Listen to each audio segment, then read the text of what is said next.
دنیا کے اندر جتنی چیزیں ہیں یہ مادی چیزیں ہیں.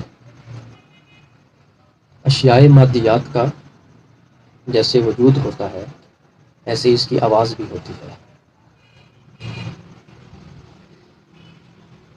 کافی حضرات کو یہ بات سمجھ نہیں آئی. میں جانتا ہوں یہ بات آپ کو سمجھ نہیں آئی کثیر افراد کو. میں اصول دوبارہ پڑھتا ہوں اور پھر اس کی وضاحت انشاءاللہ کرتے ہیں. اس دنیا کے اندر جتنی اشیاء ہیں یہ مادی اشیاء ہیں. مادہ ٹھوس چیز جس کا وجود ہوتا ہے. اب یہ دیکھیں نا یہ ٹیبل ہے یہ مادی چیز ہے اس کا وجود ہے. جنہوں نے کوئی میٹرک کیا ہوا ہے ان کو تو اس ٹرم کا پتہ ہوگا. کثافت مادی چیز اس کی آواز بھی ہے. جیسے میں نے اس کو فنگر لگائی تو یہ آواز بھی آ رہی ہے. معلوم یہ ہوا کہ مادی چیز کا جیسے وجود ہے ایسے مادی چیز کی آواز بھی ہے. اسی انداز میں یہ جتنی چیزیں ہیں آسان الفاظ میں اور آپ عرض کر دوں جس چیز کو آپ پکڑ سکتے ہیں سائنس کی روح میں. آج کی جو سائنس ہے پرانا فلسفہ تو اس کو کثافت کہتے ہیں اس کو مادی چیز کہتے ہیں. تو جو چیز ہاتھ میں آ سکتی ہے پکڑی جا سکتی ہے وہ مادی چیز ہے اس کا وجود ہے. اور جس چیز کا وجود ہے اس کی آواز بھی ہے. جیسے میں نے ٹیبل کی آپ کو مثال دی اسی انداز میں میرے سامنے مائک ہے یہ مادی چیز ہے. میں نے اس کو ہاتھ میں یوں پکڑا ہے یہ میرے ہاتھ میں آ گیا. اس کی آواز بھی ہے. آپ ایسے اس کو جب فنگر لگائیں گے آواز دے گا. یہ ہوا چل رہی ہے آپ اس کو ہاتھ میں پکڑ نہیں سکتے. پتہ یہ چلا کہ یہ مادی نہیں ہے یہ کثیف نہیں ہے یہ لطیف ہے اس کی لطافت ہے. تو اسی انداز میں جیسے مادی چیز کی آواز ہوتی ہے دو تین مثالوں سے جیسے میں نے آپ کو سمجھایا اسی انداز میں انسان کے جو اعمال ہے عمل ہے انسان نیکی کرتا ہے بدی کرتا ہے اچھائی کرتا ہے برائی کرتا ہے. ان اعمال کی صورت نظر نہیں آتی ان کی شکل نظر نہیں آتی لیکن یہ ایک ایسی چیز ہے کہ جو مادی نہیں ہے اس کا وجود پکڑا نہیں جا سکتا. جو بندہ جھوٹ بولتا ہے کیا وہ جھوٹ پکڑ کے دکھا سکتا ہے کہ یہ جھوٹ ہے؟ پکڑا نہیں جا سکتا نا. تو یہ مادی چیز نہیں ہے. تو جو چیز مادی نہ ہو اس کی تو آواز نہیں ہوتی.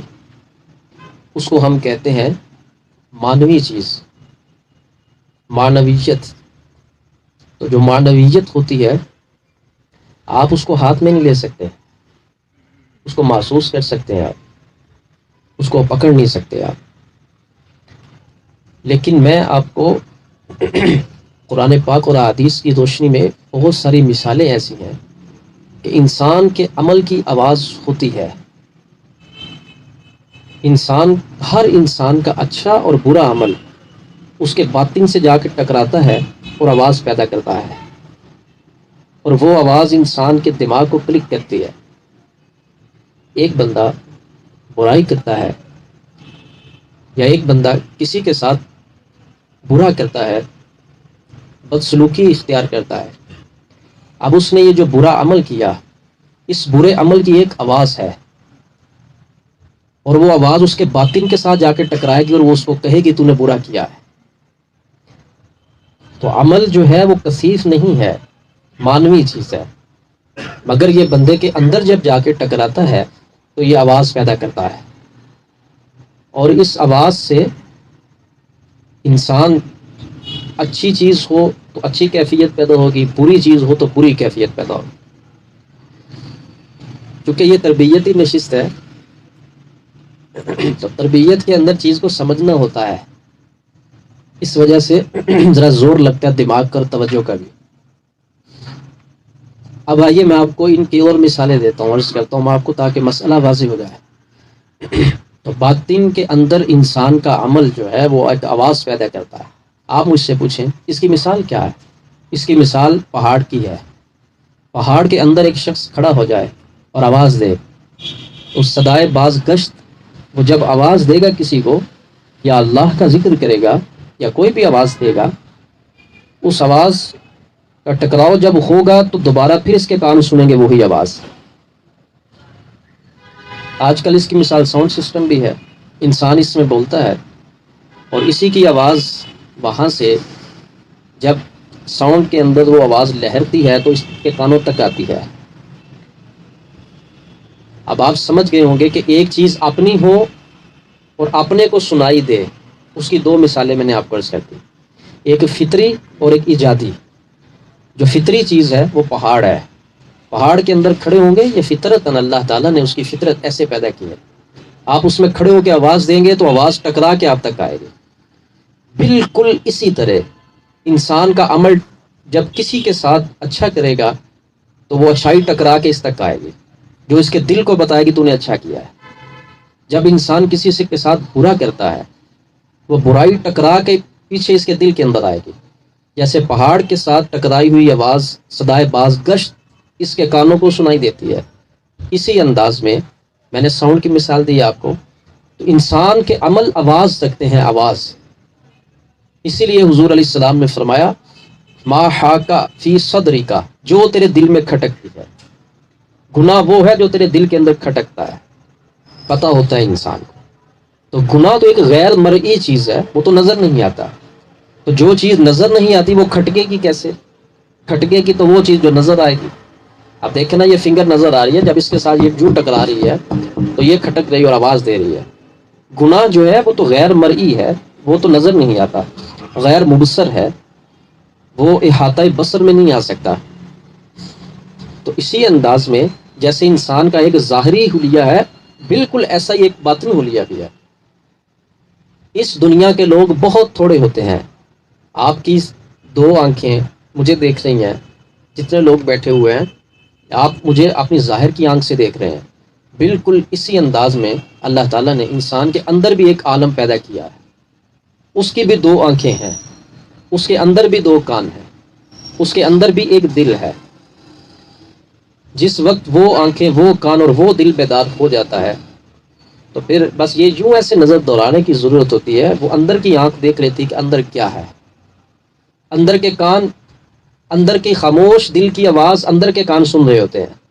ایک بندہ چپ ہے، خاموش بیٹھا ہے ولی کی صحبت کے اندر، اور وہ اس کو اس کے خیالات بتا دیتے ہیں کہ تم یہ سوچ رہے ہو یا تمہارے دل کے اندر یہ بات ہے۔ وہ کہتا ہے ان کو کیسے پتہ چل گیا، میں تو بولنا ہی نہیں۔ تو بابا جان آپ بولے نہیں ہیں، آپ کا دل بول رہا ہے، اور آپ کا جو دل بول رہا ہے اس کو سامنے والے کے کان سن رہے ہیں جو کہ اس کے باطن کے اندر ہے۔ تو تمہارے دل کی کیفیت ظاہری نہیں ہے، وہ باطنی ہے، اور سامنے والے کی بصارت نہیں، بصیرت ہے۔ تو تمہارے دل کے اندر ایک آواز ہوتی ہے، ہم سمجھتے ہیں کہ میں زبان سے بولوں گا تو یہ کان سے سنیں گے، بالکل ایسا سسٹم اللہ نے خاموشی میں بھی ایک رکھا ہوا ہے۔ جب دل بولتا ہے تو سامنے اگر کوئی صاحب بصیرت ہستی بیٹھی ہے تو اس کے کان سن لیں گے آپ کے دل کی آواز، اس کا دل کیا کہہ رہا ہے۔ اس وجہ سے کہا جاتا ہے عالم کی صحبت میں بیٹھو تو زبان پر گرفت رکھو، غلط بولو گے تو کہیں فتویٰ نہ لگ جائے، اور ولی کی صحبت میں بیٹھو تو دل پر قابو رکھو، کیونکہ جو تمہارے دل کے اندر سے گزرتا ہے وہ آواز پیدا کرتا ہے، اور ولی کے باطنی کان تمہارے قلبی آواز کو سن رہے ہوتے ہیں۔ اب اس سے زیادہ اور آسان تشریح کیا کی جائے کہ ولی کیسے سنتا ہے اور ولی کیسے جانتا ہے۔ اب اس کی تشریحات کے اندر تو دلائل تو بہت ہیں، لیکن میں اپنے موضوع کی طرف آنا چاہتا ہوں۔ بالکل اسی انداز میں آپ خاموش ہو کے بیٹھے ہیں، ٹھیک ہے، مگر آپ کے دل خاموش نہیں ہے، آپ کے دل بول رہے ہیں، ہر شخص کا دل بول رہا ہے اور ولی کا کان سن رہا ہے۔ اللہ کے جو ولی ہوتے ہیں ان کی سماعت مبارک جو ہے وہ احاطہ کر لیتی ہے، وہ کھینچ لیتی ہے دل کی آواز کو، سک کر لیتی ہے ایسے اندر کے سسٹم کو. یہ چیز بعض لوگ کہتے ہیں روحانیت سمجھ میں نہیں آتی. پہلی بات تو یہ ہے، اس کو سمجھنے چلو گے تو بالکل بھی نہیں آئے گی. روحانیت سمجھنے کا کوئی نظام نہیں ہے، یہ یاد رکھیے. کوئی نظام نہیں ہے روحانیت سمجھنے کا. روحانیت پرکھنے کے لیے کوئی آنکھ نہیں ہے. آپ زور لگا کر دیکھتے ہیں جتنا مرضی، آپ ایک چیز کو سمجھیں گے، دوسرے لمحے میں وہی چیز آپ کے الٹ جب آئے گی تو آپ سر پکڑ لیں گے یہ کیا ہوا. روحانیت نہیں سمجھ سکتے آپ، کیونکہ یہ حضور علیہ الصلوۃ والسلام کے باطن کے اسرار ہیں. یہ حضور کے باطنی راز ہے. اور نبی پاک علیہ الصلوۃ والسلام کے باطنی راز ظاہری عقل کا بندہ کیسے جان سکتا ہے؟ جس کو سرکار دو عالم صلی اللہ علیہ وسلم کے ظاہری افعال، ظاہری اقوال کی حکمت معلوم نہیں ہو سکتی. سرکار کے باطن کا جو ماحول ہے اندر کا، وہ اسرار پھر حضور ولیوں کو عطا فرماتے ہیں. سبحان اللہ. وہ اللہ کے ولی کو نصیب ہوتے ہیں. اور ولی کے باطن کا سسٹم بہت تیز ہوتا ہے، یہ یاد رکھیے گا، بہت تیز ہوتا ہے. ایک وقت کے اندر وہ جتنے مرضی دلوں کی تختیوں کی تصویر کھینچ لے، وہ ادھر بیٹھ کے پڑھے یا بعد میں پڑھے بیٹھ کے. اس وقت بندہ تصویر کھینچ لے نا سب کی، تو چہرے بعد میں دیکھ لے یہ فلاں فلاں چہرہ بیٹھا ہوا. ولی کی نگاہ باطنی ایسی ہوتی ہے، بس یہ یوں ایسے نگاہ کرتے ہیں تو بندے کی پکچر لے لیتے ہیں اور اس کا سارا جو ڈیٹیل ہوتی ہے وہ پڑھ لیتے ہیں. یہ سرکار دو عالم صلی اللہ علیہ وسلم کے باطنی راز کی میں ایک کیفیت کا کچھ ذرہ بیان کر رہا ہوں.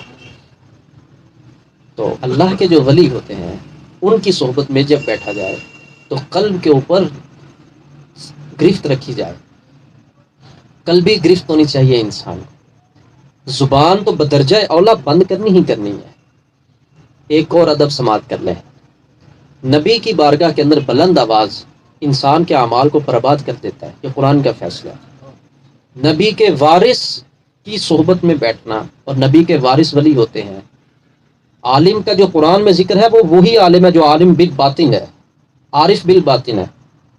وہ ہدایہ پڑھ کے ترجمہ کرنے والا عالم نہیں ہے، صرف عالم بالباطن، عارف بالباطن. جو باطن کا عالم ہے وہ عالم ہے جو حضور علیہ الصلوۃ والسلام کا نائب ہے. تو جب سے سرکار کی بارگاہ میں اونچی آواز سے بولنا بے ادبی ہے، ایسے ہی حضور علیہ الصلوۃ والسلام کے نائب کی گفتگو یا ان کی صحبت میں بیٹھ کے یہ اونچی آواز سے دھاڑنا، یہ بھی بے ادبی ہے. اب ان چیزوں کو اگر وہاں سے ریلیٹ کیا جائے، متعلق کیا جائے، تو کتنی بڑی دلیل سمجھ آتی ہے اس بات کی کہ اللہ کے ولی کی صحبت میں بیٹھنا در حقیقت یہ حضور علیہ الصلوۃ والسلام نے جو وہ فرمایا. اب آپ کو وہ حدیث صحیح سمجھ آئے گی.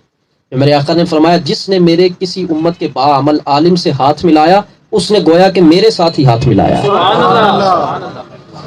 اب یہاں پر کیا ہے، اس وجہ سے کہ اس باعمل عالم کے وجود کے اندر میرے راز موجود ہیں، میرا فیض موجود ہے.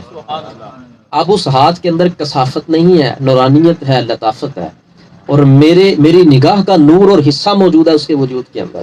اور جیسے ہی تم اس کے ساتھ ہاتھ ملاؤ گے، تم اس شخص کے ساتھ ہاتھ نہیں ملا رہے، گویا کہ تم نے میرے نور کو چھو لیا ہے اور میرے نور کے اوپر اپنی تلی اور ہتھیلی رکھی ہے. اس لیے حضور نے فرمایا جس نے کسی عالم کے ساتھ مصافحہ کیا، اس نے گویا کہ میرے ساتھ مصافحہ کیا ہے.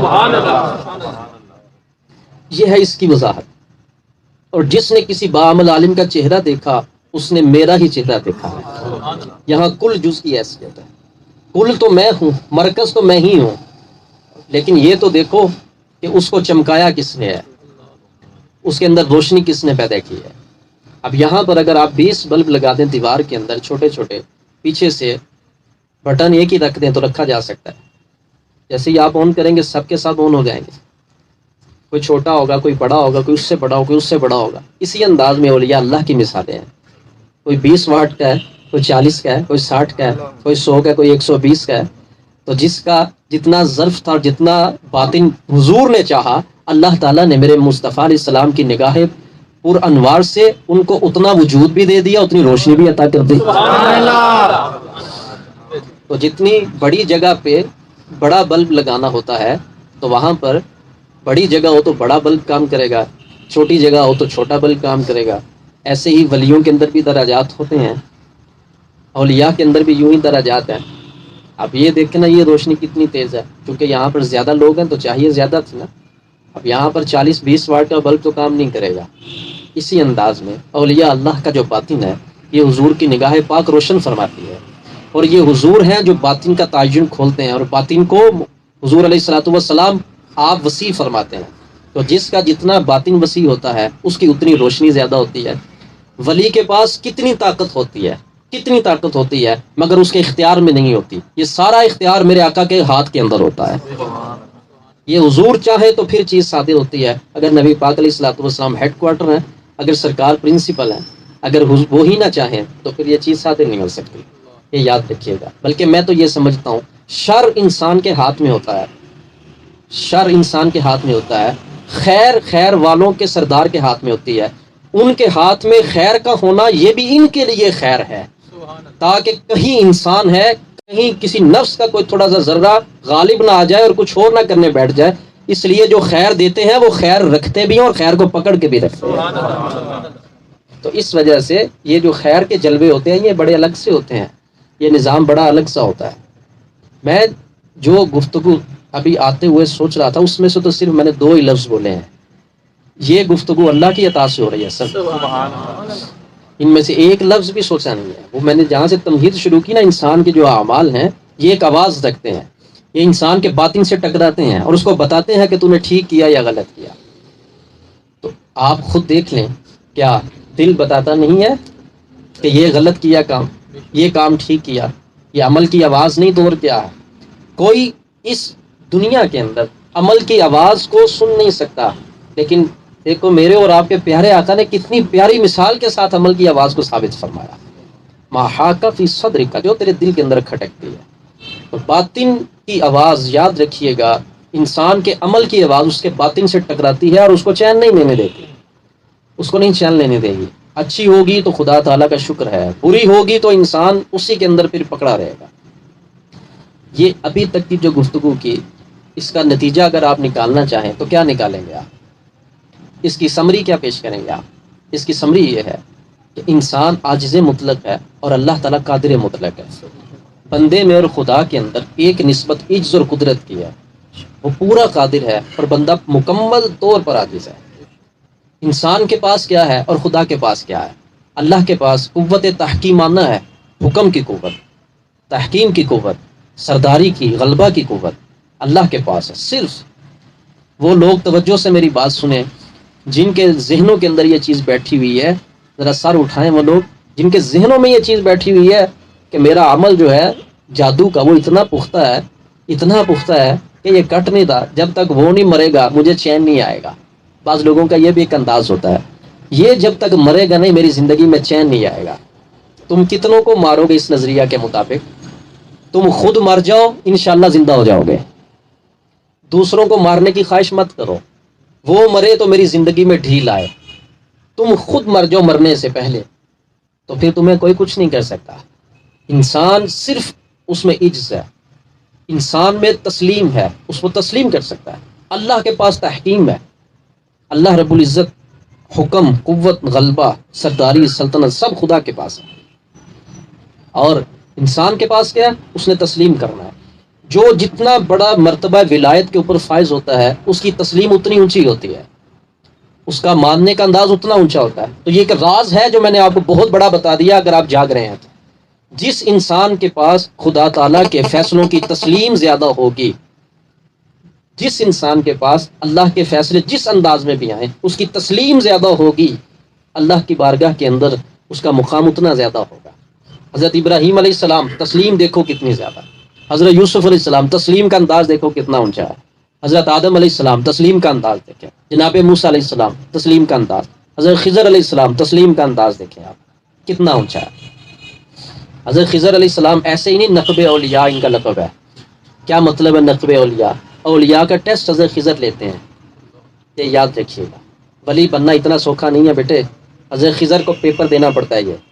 اور حضرت خضر علیہ السلام لیتے ہیں ولی کا ٹیسٹ، اور پیپر وہ لیتے ہیں ہر ولی کا جو ولایت کے مقام پر جاتا ہے. آپ اندازہ کر لیں حضرت خضر علیہ السلام کا مقام، جنہوں نے حضرت موسیٰ کو بھی راہ دکھائی تھی. تو وہ جب ٹیسٹ لیں گے تو کہاں سے اور کیسا کیسا ٹیسٹ لیں گے؟ تو خواہش پیدا کر لینا بہت آسان ہے. اس کا آسان طریقہ کیا ہے؟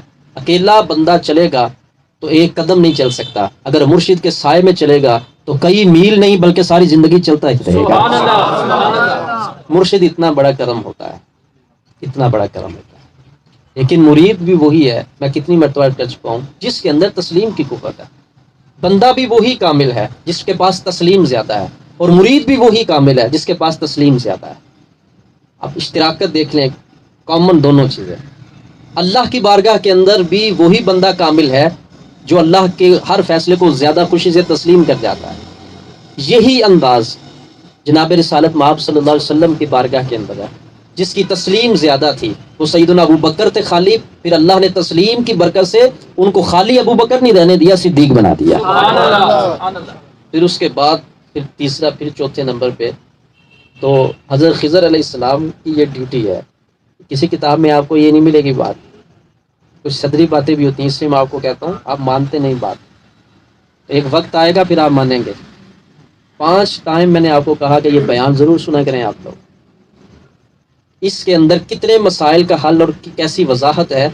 کبھی اللہ آپ کو توفیق دے قرآن پڑھنے کی تو آپ کو پتہ چلے گا کہ قرآن پڑھنے میں آپ کو مدد کتنی ہو رہی اس گفتگو کو سمجھنے کے بعد. حدیث سمجھنے میں آپ کو مدد کتنی ہوگی اس گفتگو کو سننے کے بعد. تو میں بات کر رہا تھا جناب خضر علیہ السلام کی. جتنے ولی اس دور کے اندر پہلے ہوئے اور ہو رہے ہیں، سب کا ٹیسٹ حضرت خضر آ کے دیتے ہیں. مشکل ترین ٹیسٹ. اور پھر درجہ بدرجہ جتنے اونچے درجہ پہ جانا اتنا بڑا ٹیسٹ دینا ہوگا باریکیوں کے اندر. بہت اللہ تعالی ہمیں اپنے پیاروں کی صحبت دائمی نصیب فرمائے.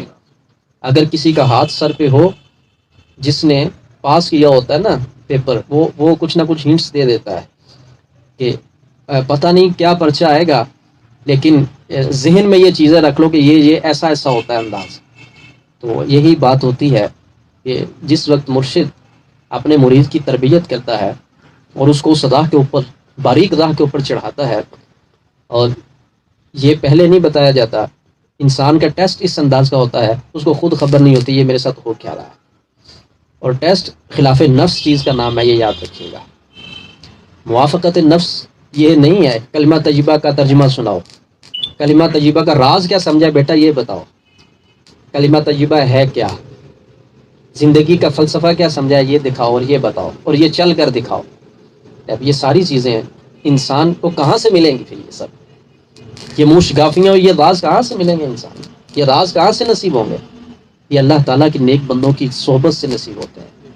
یہ ان کے قریب بیٹھ کر، یہ ان کے لیے اب تک کی گفتگو ان کے لیے میں نے کی جو مجھے ٹیلی فونز بھی آتے ہیں، میسیجز بھی آتے ہیں، میرے تک پیغامات بھی آتے ہیں.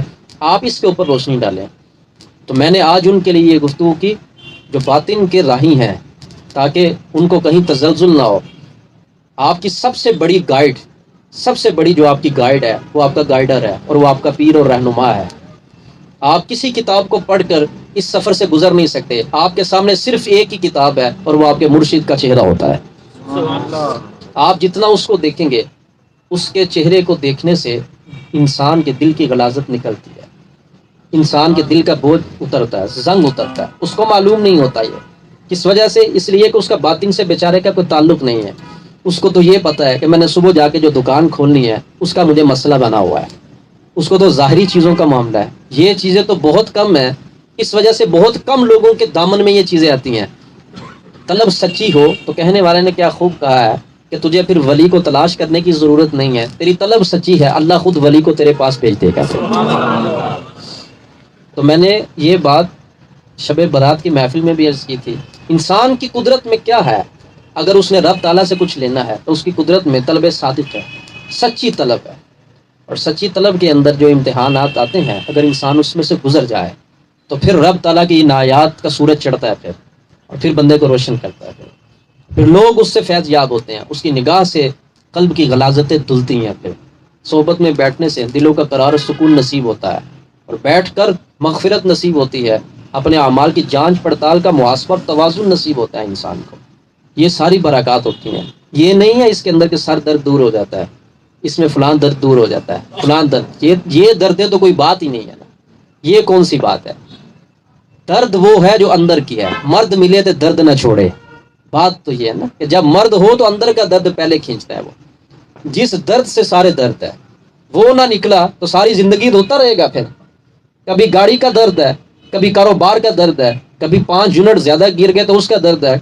کتنے کتنے پڑھے لکھے لوگ اپنے علم کے جال میں پھنسے ہوئے ہیں، ان کا علم کا جال ان سے نہیں ٹوٹتا. وجہ کیا ہے؟ اس لیے کہ ان کے خوف کی اتنی بلندی ہو چکی ہے اندر کہ ان کا علم کا قد بہت چھوٹا ہے اور ان کے خوف کا قد اتنا بڑا ہے کہ جتنا وہ پیدا کرتے ہیں علم کے قد کو، خوف کا قد اس کو پکڑ کے کھا جاتا ہے. ریشم کا کیڑا، اس کا ریشم کہاں سے نکلتا ہے؟ کوئی باہر سے آتا ہے؟ ریشم کا کیڑا، اس کا ریشم، اس کے دھاگے خود اس کے اندر سے نکلتے ہیں. وہ ریشم پیدا کرتا ہے، اس کے وجود کے اندر سے ریشم نکلتا ہے. ریشم کے کیڑے کے وجود کے اندر سے ریشم پیدا ہوتا ہے. اسی انداز میں جب اس کی موت آتی ہے تو اسی دھاگوں سے یہ آتی ہے جو اس کے اندر سے نکلتے ہیں. جب وہ دھاگے اس کے وجود کے ارد گرد لپٹ جاتے ہیں تو وہ ریشم کا کیڑا اپنے ان دھاگوں کے اندر ہی رہ کے مر جاتا ہے. جہاں سے میں نے اس بات کو سمجھنے کی کوشش کی، بیائی ہی یہی مثال انسان کے گناہ، بدی اور نافرمانی کی ہے. انسان کو کوئی نہیں مارتا، یہ یاد رکھیے گا.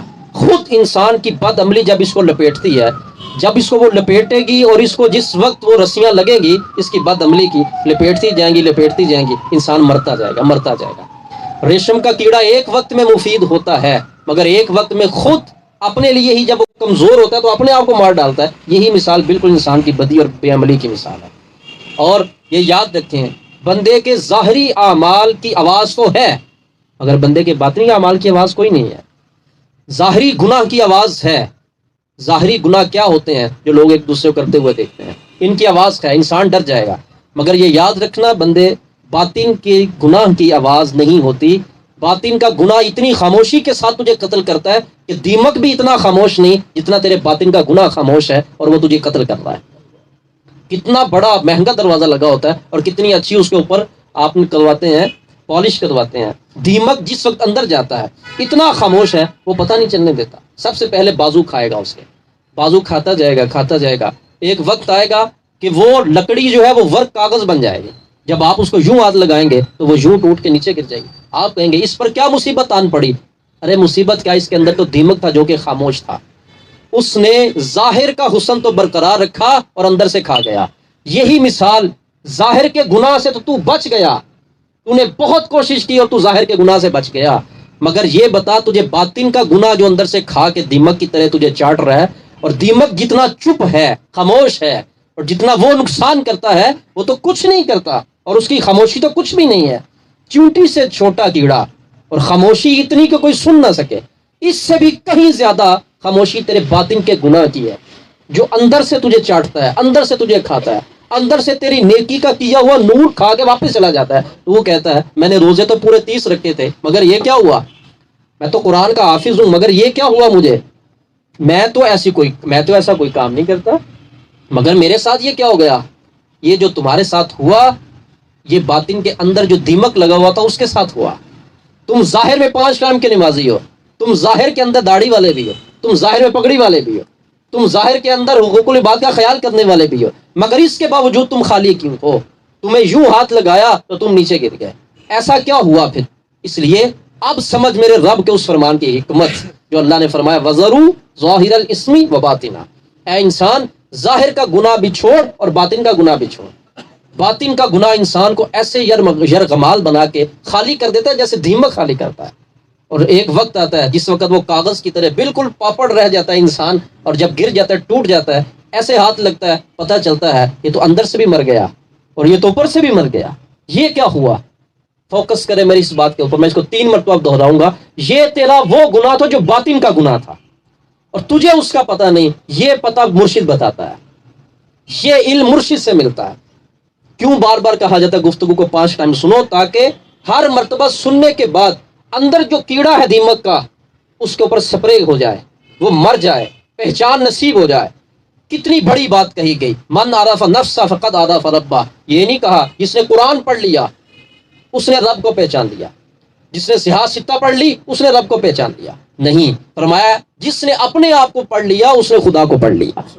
جس نے اپنے آپ کو جان لیا اس نے خدا کو جان لیا. کس وجہ سے؟ کتاب کے اندر تو نشاندہی ہے، کتاب کے اندر تو نسخہ جات ہے، سب کچھ تو تیرے اندر ہے بندے.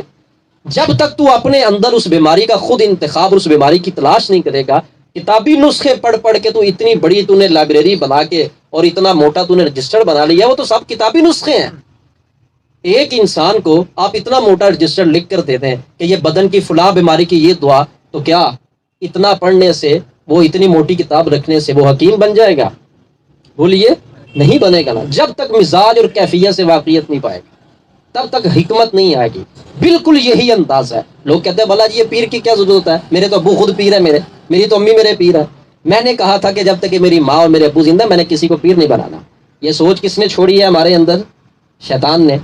شیطان اس معاشرے کے اندر جو مسلط ہوتا ہے وہ ہوا پہ نہیں ہوتا، درخت پہ نہیں ہوتا۔ شیطان برے انسان پہ مسلط ہوتا ہے، اور شیطان جب اپنا نظریہ پھیلانا چاہے تو برے انسان کی زبان کا سہارا لیتا ہے۔ یہ جتنے گندے اور برے نظریات ہیں، یہ کیا درختوں سے اترے ہیں؟ یہ جتنے برے نظریات ہیں، یہ کہاں سے آئے ہیں؟ یہ کیا یہ پانی کے اندر سے آئے ہیں؟ یہ کسی نے خط لکھ کر بھیجے ہیں کہ یہ برے نظریات؟ سمجھو میری بات کو، جتنے برے نظریات ہیں، جب شیطان کاٹھی ڈال کے سواری کرتا ہے بندے کے اوپر، اس کو پتہ ہے یہ میرا ہے، اندر سے یہ فل برا انسان ہے، اور یہ خدا کا باغی ہے، اور رسول اللہ صلی اللہ علیہ وسلم کی شریعت کا طاغی انسان ہے، کہتا ہے اس کی زبان مجھے لینی چاہیے۔ اور چونکہ یہ پڑھا لکھا بھی ہے، اس کے پاس ڈگری بھی بہت بڑی ہے، بات کو یہ اچھے طریقے سے دے سکتا ہے لوگوں کو، وہ پکڑتا ہے، پھر اس کی زبان کو چڑھ جاتا ہے اس کے اوپر، لفظوں کا انبار تو اس کے پاس پہلے ہوتا ہے، بات کرنے کا طریقہ تو اس کے پاس پہلے ہوتا ہے، علم تو اس نے اس کو ادھر ادھر کی یونیورسٹیوں سے دلایا ہوتا ہے، اور نہیں اس کے پاس علم ہوتا تو سیرت کی یونیورسٹی کا علم نہیں ہوتا۔ اس کو یہ خوب ہے میرا شکار، چڑھ جاتا ہے اس کے اوپر، لفظ اس کے باہر نکلیں گے، گفتگو اس کی باہر نکلے گی، وہاں سے شیطان چڑھ کے حاضری دے کے اپنے گندے نظریات باہر پھیلاتا ہے۔ اب سمجھیں، اب دنیا کے اندر شیطان اپنے شیطانی نظریات کو برے انسان کی زبان سے باہر نکالتا ہے۔ برا انسان جو خود بولتا ہے وہ کہاں سے بولتا ہے؟ اندر سے بولتا ہے۔ جتنے لوگ جنہوں نے رسول اللہ صلی اللہ علیہ وسلم کی شریعت کا انکار کیا اور جنہوں نے رسالت اور نبوت کا دعویٰ کیا، یہ کون تھے؟ جن پہ شیطان نے کاٹھی ڈالی تھی، جن کے اوپر شیطان نے سواری کی تھی، جنہوں نے کہا کہ ہم نے یہ دیکھ لیا تو ہم یہ بن گئے، ہم نے یہ دیکھ لیا تو ہم یہ بن گئے۔ اسی لیے میں کہتا ہوں دیکھنے کی باتیں نہ کیا کریں۔ جس شخص کو حضور علیہ السلام کی شریعت کے اوپر استقامت مل گئی، یہی بندہ ہدایت یافتہ ہے۔ یہ دیکھنا دکھنا بہت ساروں کو لے جاتا ہے آگے، آپ کو نہیں پتا اس کے اندر نفس کی کہاں کہاں کیا ملاوٹ ہو جاتی ہے، اور نفس کہاں سے پکڑ کے انسان کو کتنا برباد کر کے توڑ دیتا ہے۔ اس کے سامنے تو دیکھنا ہوتا ہے، مگر اس کو کیا پتا ہو کہ دیکھنے کے پیچھے جو بیٹری پکڑی ہوئی ہے وہ کس نے پکڑی ہوئی ہے؟ وہ رحمانی بیٹری ہے یا شیطانی ہے؟ شیطان بھی تو روشنی دکھاتا ہے نا، شیطان کے پاس روشنی ہوتی ہے، اور رحمانی بیٹری جو اللہ کے ولیوں کے پاس ہوتی، روشنی نہیں ہوتی، وہ اللہ کا نور ہوتا ہے۔ نور اور ہے، روشنی اور ہے، ان دونوں میں فرق ہے۔ اب یہ ساری گفتگو اگر آپ اس کو میرے خیال سے 12 مرتبہ سے زیادہ سنیں تو اس کا حق یہی ہے، تاکہ آپ کو پتہ چلے کہ انسان گمراہ کہاں سے ہوتا ہے، اور غلط نظریات جتنے جنم لیتے ہیں یہ کہاں سے جنم لیتے ہیں۔ اور اللہ تعالیٰ نے اس دنیا کے اندر جتنے بزرگوں کی آپ باتیں پڑھتے ہیں، جتنے اولیاء کی آپ گفتگو سنتے ہیں اور پڑھتے ہیں، یہ کہاں سے ان کے اندر آتی ہے؟ کہاں سے یہ گفتگو کرتے ہیں؟ اللہ تعالیٰ ان کے ساتھ اپنے علم کا ایک پائپ اٹیچ کر دیتا ہے، سبحان اللہ، جس کو الہام کہتے ہیں۔ ولی سر جھکا کے دل کے اوپر نگاہ کرتا ہے، اللہ علم پھر برسانا شروع کر دیتا ہے۔ سبحان اللہ، سبحان اللہ۔ ولی قلب کے اوپر نگاہ کرتا ہے، اللہ نور برسانا شروع کر دیتا ہے۔ سبحان اللہ۔ پھر وہ نظریات اور وہ الفاظ پھر ولی کے اندر سے نکلتے ہیں، وہ پھر لوگوں کے اندر پھیلتے ہیں۔ شیطانی قوت اس طرح پھیلتی جیسے میں نے مثال دی، اور رحمانی قوت اور رحمانی نظریات وہ نیکوں سے پھیلتے ہیں، وہ نیک بتاتے ہیں، جس کو علم لدنی کہا جاتا ہے۔ کہاں سے آیا یہ علم؟ کہتے ہیں یہ باتیں تو آج تک سنی نہیں، یہ انداز تو آج تک سنا نہیں، یہ کتنی پیاری بات سمجھا دی، آج تک تو میں کبھی اس کو، یہ علم لدنی ہوتا ہے جس میں اللہ تعالیٰ خود پائپ لگا دیتا ہے بندے کے ساتھ، اور پھر خدا اپنے خدائی نظریات، صاف ستھرے نظریات صاف ستھرے لوگوں تک پہنچانے کے لیے اللہ اس کے سینے کے اندر سے کھولتا ہے پھر، اور سینے کے اندر پھر کتنی تہیں ہیں، ایک کھل جائے نا ولی کے سینے کی ایک تہ، تو انسان دماغ پکڑ کے بیٹھ جاتا ہے۔ میں یہ دعویٰ کرتا ہوں، آپ کو دعویٰ کر رہا ہوں، کتنا بڑا لفظ بولتا ہوں میں، کسی ولی کی تعلیم اٹھا کے پڑھ کے دیکھ لو، اور قرآن پڑھ کے دیکھ لو، آپ ترجمے میں آپ کو قرآن آسان لگے گا، ترجمے میں قرآن آسان لگے گا، مگر جس وقت آپ اس کی تفہیم کے لیے جائیں گے تو آپ کہیں گے یہ تو سیدھی سی بات ہے، یہ تو اللہ تعالیٰ نے ظاہر میں فرما دیا، ایسا ہی ہے، جب آپ کسی ولی کی کتاب پڑھیں گے آپ کو سمجھ نہیں آئے گی، آپ کہیں گے یہ کیا بات ہوئی، بھائی میں تو ڈائریکٹ قرآن سے خود لینے والا ہوں، تم نے کیا قرآن سے لیا، تم نے تو ترجمہ لیا قرآن سے۔ تو ولی جس وقت وہ تہوں کو کھولے گا کہ یہ جو قرآن ہے اس کے نیچے دیکھ کتنی تہیں علم کی، یہ ظاہر کا ہے، یہ باطن کا ہے، یہ شریعت کا ہے، یہ سر کا ہے، یہ معرفت کا ہے، یہ فلاں علم ہے، یہ فلاں علم ہے۔ جب وہ بات اندر سے لا کے کتاب میں لکھے گا، بندہ کہے گا یہ کہاں سے آ گیا تصوف، میں تو سیدھا قرآن کو ماننے والا ہوں۔ تصوف قرآن کے نیچے بیٹھے ہوئے خزانے کا نام ہے۔ قرآنی آیات کے نور کے نیچے جو اصل مفہوم بیٹھا ہے وہ تصوف ہوتا ہے، اور وہ اللہ اپنے ولیوں کے سینوں سے باہر نکالتا ہے۔ تو کیسے وہ نکالتا ہے؟ اسی اٹیچمنٹ کے ساتھ، اور اسی انداز میں لوگوں کی رہنمائی رب تعالیٰ کرواتا ہے۔ اب آپ کو پتہ چلا اس دنیا کے اندر ذریعہ علم انسان ہی ہے، برے علم کا ذریعہ برا انسان ہے، اور اچھے علم کا ذریعہ اچھا انسان ہے۔ آخری بات گفتگو کے دوران میں یہ بھی آپ کو عرض کر دوں، 2 پوائنٹ میں نے آپ کو بتا دیے، انسان کیا ہے اور رب کیا ہے۔ وہ قادر مطلق، انسان عاجز مطلق۔ اللہ کے درمیان اور بندے کے درمیان نسبت کیا ہے؟ قدرت اور عجز کی نسبت ہے۔ وہ کلی طور پر قادر اور یہ کلی طور پر عاجز، اور جو کلی طور پر عاجز ہونا اپنا تسلیم کر جائے، اللہ پھر اپنی قدرت اس کے اوپر پھر نشاور کرتا ہے۔ تو عاجز بنا، اب تجھے میں قادر کروں گا۔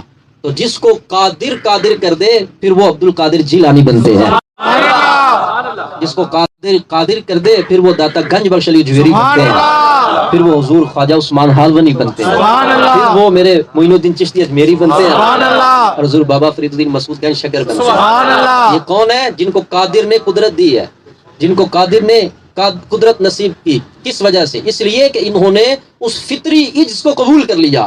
ہم عاجز، اے اللہ تو قادر، تیرا ہر فیصلہ ہمیں تسلیم، اس کا انداز کوئی بھی ہو، اس کا رخ کوئی بھی ہو، لیکن اتنی بات ہے جو اپنا عجز قبول کر جائے، اسی کے اندر تو نفی ہے تکبر کی، اور اسی کے اندر تو ساری میں کی جڑ اکھڑتی ہے۔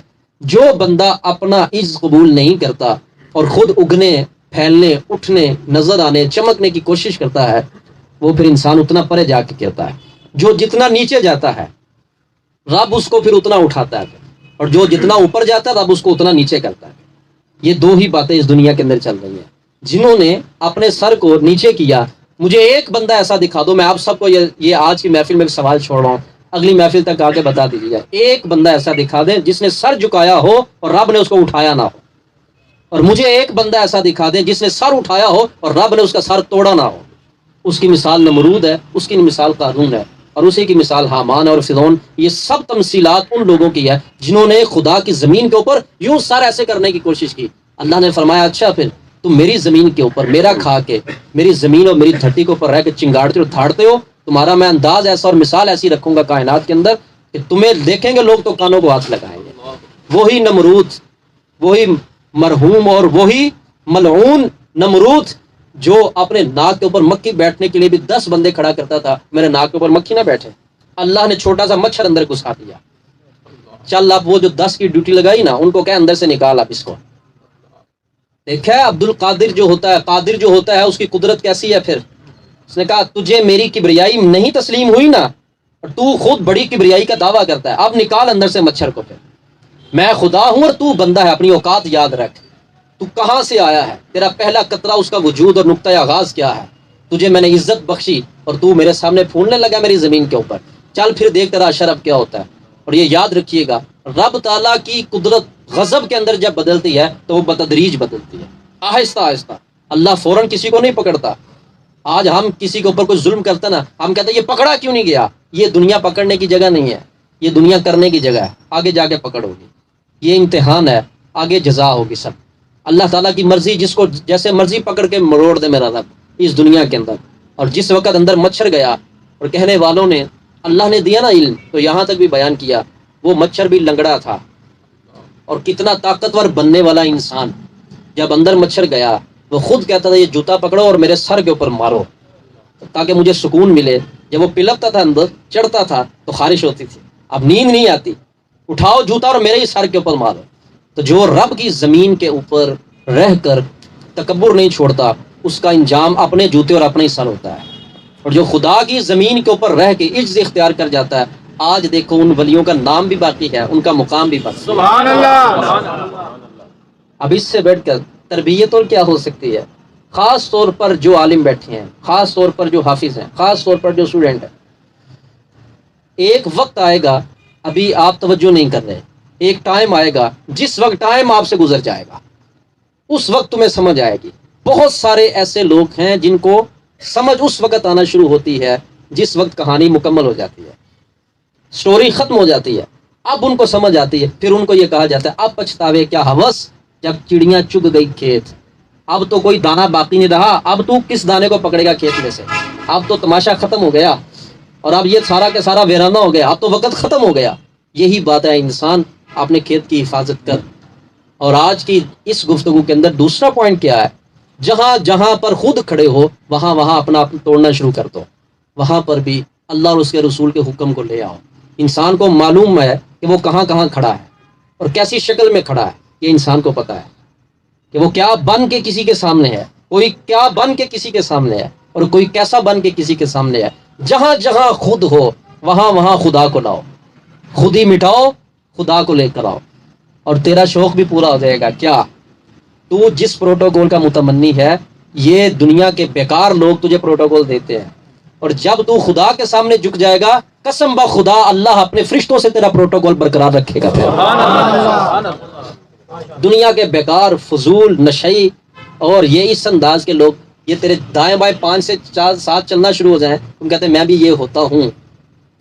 کبھی تو سوچ تو صحیح کہ اتنی زندگی کی جو تیری کمائی ہے، تیرے دائیں بائیں چلنے والے حیثیت میں کیا ہے اور مقام میں کیا ہے، یہ کیا پروٹوکول ہے؟ پروٹوکول دیکھنا ہے تو جا کے کسی ولی کے دربار پر دیکھ۔ اور ایک ولی کا اعزاز کیا ہوتا ہے، اس کے باطنی اشارات کیا ہوتے ہیں، اور اللہ کے مقربین کا انداز کیا ہوتا ہے۔ یہ اگر راز کا کچھ حصہ آپ کے اوپر کھل جائے تو آپ ادھر بیٹھے ہی دنیا کو 3 طلاقیں دے کے اٹھیں گے۔ آپ کہیں دنیا کو 3 طلاقیں دیتا ہوں میں، کیوں؟ اس لیے کہ یہ دنیا دکھنے والی نہیں ہے، اور جن کو رب نے دکھا دی ہے انہی کے پیچھے آ جانا، یہی مریدی ہوتی ہے، یہی بیعت ہوتی ہے۔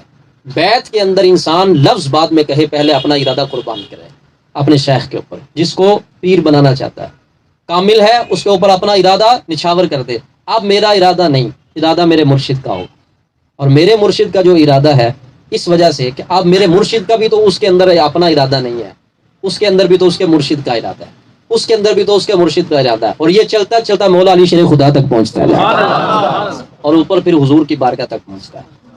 یہ جتنی چیزیں ہیں تربیت کے لیے کتنی کافی ہیں اور کتنی شافی ہیں۔ ہم اس بیان کو سنیں گے جا کے گھر میں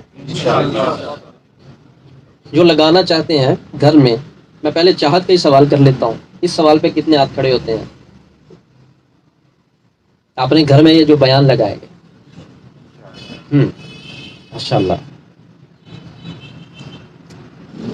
تحریک روضۃ الاسلام کا انشاءاللہ یہ پیغام اللہ کی رحمت سے ہم بیٹھے یہاں پر ہیں، جہاں جہاں دنیا میں دوسرے صوبوں میں لوگ گفتگو سن رہے ہیں، میں ان کو خاص طور پر جو اس تحریک کے ساتھ منسلک ہیں، اور خاص طور پر آج سے ہفتہ منگل کو انشاءاللہ میں کراچی انشاءاللہ روانہ ہوں گا، تو جو احباب کراچی کے یہ بیان سن رہے ہیں، خاص طور پر یہ ان کے لیے میں یہ بتا رہا ہوں کہ آپ اس بیان کی اچھی خاصی تبلیغ کریں، آپ اس بیان کو لوگوں تک پہنچائیں اور یہ سنائیں، اور خود اپنی اولاد کو بھی سنائیں، اور خود بھی بار بار سنیں آپ اس گفتگو کو۔ یہ تو اللہ کی نعمت بھی ہے کہ اس نے سارا کچھ پکڑ لیا، اور پکڑ کے ہمارے لیے حرز ایمان بنا دیا۔ انشاءاللہ اللہ کی رحمت سے اور اس کے کرم سے ہم میں سے آج کی گفتگو کا رزلٹ جو ہے ابھی سامنے آ جاتا ہے۔ اب انشاءاللہ ہم میں سے کون ایسے لوگ ہیں جو اللہ تعالیٰ کی بندگی کے اوپر راضی ہونے کے لیے تیار ہے؟ سب تیار ہے ماشاءاللہ۔ اور محفل کے اندر 7:45 بجے جماعت کا اعلان ہے، جو آئے جماعت تو چونکہ خود میں کرواتا ہوں، مجھے تو پتہ ہے، اب اس کے اندر تو دوسری بات نہیں ہے وہ کتنے لوگ تھے، اور جو نہیں ہے میں نے پہلے بھی عرض کر دیا، وہ کسی بھی اعتبار سے میں ان کو عذر والا نہیں سمجھتا۔ وہ میرے سامنے 100 عذر رکھ دیں، ان کا ایک بھی قبول نہیں ہے اس کے اندر۔ کیوں؟ اس لیے کہ 7 دن پہلے جو آپ کو انویٹیشن دیا ہے، آپ کو چاہیے نہیں کہ آپ اس کے اندر کسی اور چیز کو داخل کریں۔ میں نے یہ پہلے بھی باتیں کر دی آپ کو۔ اس ٹائم کے اندر اگر آپ کی شادی ہو، آپ کے گھر کے اندر معاملات ہوں، تو ولیمہ کا فنکشن ہو، آپ محفل چھوڑیں گے وہ نہیں چھوڑیں گے آپ۔ یہ ہوا بھی ہے اور یہ ہوتا بھی ہے اور آگے بھی ہوگا. کیوں؟ آپ کو کارڈ جو پہنچا ہوا ہے. ہماری بات کی تو کوئی حیثیت نہیں ہے نا، نہ ہماری کوئی دعوت کی کوئی حیثیت ہے. آپ جان بوجھ کے اس میں کام داخل کرتے ہیں، جان بوجھ کر. جب آپ سے ایک ٹائم لیا ہے کہ آپ اس ٹائم پر آئیں، آپ نماز پڑھیں، بات جماعت محفل کا افتتاح تو جماعت سے ہوتا ہے. اب آپ اپنی عقل اپنی فکر سے جو کچھ بھی اس میں داخل کرتے ہیں، میں نے تو یہاں تک بھی استثناء کر دیا جو اس ٹائم میں تحریک کا کام بھی داخل کرتا ہے، مجھے وہ بھی نہیں سننا. جب میں نے خود کہا کہ مجھے اس ٹائم میں تحریک کا کام بھی کوئی شامل نہ کرے، اس وقت کے اندر اس وقت میں جو حکم ہے اس پر ہم سب عمل کریں گے الحمدللہ. یہ 3 نعرے جو ہم نے لگائے، اس کے بعد پھر ہم ذکر کرتے ہیں. کیا یاد ہے آپ کو کہ بھول گئے آپ؟ قرآن کا جھنڈا اونچا رہے گا، سنت کا جھنڈا اونچا رہے گا، شریعت کا جھنڈا اونچا رہے گا، پاسبان عزت اولیاء کا جھنڈا. اونچا رہے گا. کتنے ہو گئے یہ نعرے؟ 4. تو مربع کو احاطہ کرنے کے لیے تو 4 ہی کونے ہوتے ہیں نا، تو یہ 4 نعرے ہیں. اب کھڑے ہو کے ذرا اس طرح چہرہ کریں نا، اب ذرا نعرے لگوائیں ان کو تاکہ ایمان تازہ ہو، پھر ذکر کریں. پھر کریں ذرا ماشاء اللہ. ہاتھ اٹھا کے قرآن کا جھنڈا اونچا رہے گا، ہاتھ دے بھائی. قرآن کا جھنڈا اونچا رہے گا. تحریک روضۃ الاسلام شریعت کا جھنڈا اونچا رہے گا، سنت کا جھنڈا اونچا رہے گا، فیضان اولیاء کا جھنڈا اونچا رہے گا. آپ کسی اور کو بھی کھڑا کر لیں، 4 پورے نعرے نہیں ہوں گے اس سے. یہ ایک ایسی بات نہیں کہ ان کے کوئی حافظہ کا مسئلہ ہے، نہیں، ایسی بات نہیں ہے. بات کچھ اور ہے. قرآن کا جھنڈا اونچا رہے گا، قرآن کا جھنڈا اونچا رہے گا، سنت کا جھنڈا اونچا رہے گا، شریعت کا جھنڈا اونچا رہے گا، پاسبان عزت اولیاء کا جھنڈا. اونچا رہے گا. اگر کوئی پوچھے ہمارا تعارف تحریک روضۃ الاسلام کا، یہ 4 لفظ سنا دو اس کو. یہ ہے تعارف کم لفظوں میں دینے کے لیے. اگر کوئی پوچھے بھائی وہاں پر کیا ہے، آپ اس کو یہ 4 لفظ سنا دیں. آپ کو یہ ہے وہاں پہ، سبحان اللہ. کون انکار کرے گا اس کا؟ الحمدللہ یہ تحریک قرآن کی تفہیم دینے والی ہوگی انشاءاللہ. انشاءاللہ. ایک وقت آئے گا انشاءاللہ باادب لوگوں کا جو نوری علم لینے والوں کا جھرمٹ ہوگا انشاءاللہ، اور ان کے سینے انشاءاللہ بھرے جائیں گے اس علم کے ساتھ، اور دنیا کے اندر وہ اس علم کو انشاءاللہ پھیلائیں گے وہ اللہ کی رحمت سے. اور وہ سینے انشاءاللہ منتظر ہیں اور ہم ان کے منتظر ہیں انشاءاللہ. قرآن کا جھنڈا کیا رہے گا؟ آپ بولے قرآن کا جھنڈا، سنت کا جھنڈا، شریعت کا جھنڈا، پاسبان عزت اولیاء کا جھنڈا انشاءاللہ. جو لوگ یہاں پر آتے ہیں جن کو جادو تنگ کرتا ہے، وہ میری بات مان لیں. یہاں پر آپ لوگ آئے، آپ سے کچھ لیا تو نہیں گیا. آپ آئے ہیں نا یہاں پر، کچھ لیا تو نہیں گیا. آپ کا کیا جاتا ہے کہ آپ یہاں پر آتے رہیں. میں لکھ دیتا ہوں آپ کو، جادو کالا ہے یا سفید ہے، نیلا ہے یا پیلا ہے، اس کی جڑ کیا، اس کا نقش بھی نہیں رہے گا، اس کا سایہ بھی نہیں رہے گا.